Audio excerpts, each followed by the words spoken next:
పేదవాడికి ఇండ్లనిచ్చే కార్యక్రమం కాంగ్రెస్ ప్రభుత్వం తీసుకుంది. రామగుండం ఎమ్మెల్యే రాజ్ ఠాకూర్ వెల్లడి.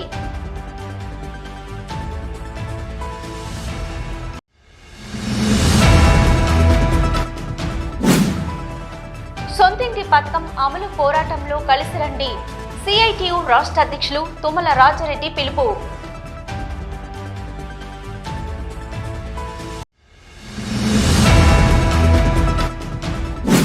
వ్యక్తిగతంగా ఉన్న సమస్యలు వెలమజాతిని కించపరుస్తూ షాద్నగర్ ఎమ్మెల్యే వీర్లపల్లి శంకర్ చేసిన వ్యాఖ్యలను ఖండిస్తున్నాం.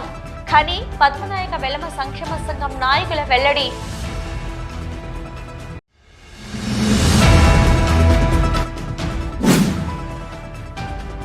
కార్మికుల సమస్యలపై సింగరేణి అధికారులతో మాట్లాడడానికి వెళ్లిన సందర్భంలో ఏఐటియుసి ఉప ప్రధాన కార్యదర్శి మటి ఎల్లగౌడ్పై దౌర్జన్యం చేసిన రియాజ్ చర్యలను ఖండించిన ఏఐటియుసి ఆజీవన్ సహాయ కార్యదర్శి రంగు శ్రీనివాస్.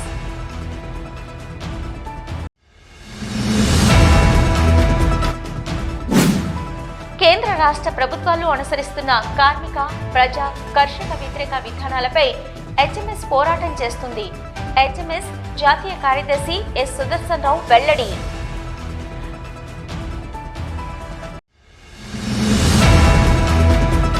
రామగుండం లయన్స్ క్లబ్, గడ్డం కళావతి వెంకటస్వామి చారిటబుల్ ట్రస్ట్ ఆధ్వర్యంలో వికలాంగులకు కృత్రిమ అవయవాల పంపిణీ.